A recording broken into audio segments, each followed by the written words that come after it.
Des révélations sur le dénonciateur de la famille d'Anne Frank et l'Indonésie qui change de capitale, voici le flash de la curiosité proposé par la rédaction de Ça m'intéresse.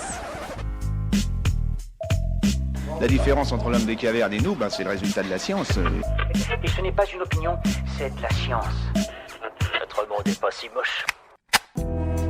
Qui a dénoncé Anne Frank et sa famille auprès des nazis ? Après une enquête internationale de 5 ans, le FBI a finalement découvert qui avait dénoncé la famille juive cachée à Amsterdam aux Pays-Bas pendant la Seconde Guerre mondiale pour échapper aux nazis. Les enquêteurs ont examiné des centaines de milliers de documents à travers 8 pays, interrogé 70 personnes et ont utilisé des technologies de pointe comme l'intelligence artificielle. Selon certains documents, l'adresse de l'annexe secrète où se cachait la famille Frank aurait été révélée par le notaire Arnold van den Berg, membre du conseil juif d'Amsterdam. Selon l'analyse des documents, ce notaire, également juif donc, aurait été contraint de transmettre une liste d'adresses au service de renseignement SS en échange de la protection de sa famille.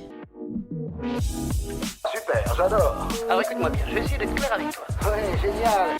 C'est une ville qui devrait bientôt être engloutie sous les eaux. Jakarta, capitale et centre névralgique de l'Indonésie, devra bientôt être déplacée. Selon le World Economic Forum, il s'agit de l'une des villes qui disparaissent le plus vite sur Terre. En 30 ans, la grande agglomération de Jakarta s'est enfoncée de 4 mètres et les données prévoient que 95% du nord de la ville seront sous l'eau d'ici 2050. C'est la raison pour laquelle le Parlement indonésien a officiellement annoncé la construction d'une nouvelle capitale, Nusantara, sur l'île de Bornéo, à 2000 km de Jakarta. Construite sur un terrain vierge en pleine jungle, la future capitale Nusantara doit occuper près de 56 000 hectares. Les premiers fonctionnaires y sont attendus en 2024 et Jakarta ne sera pas abandonnée, mais réaménagée pour s'adapter au mieux aux nouvelles conditions environnementales. Voilà, c'est tout pour aujourd'hui, on se retrouve bientôt pour un nouveau flash. En attendant, vous pouvez retrouver tous nos épisodes sur les plateformes de podcast Spotify, Deezer et Apple Podcasts.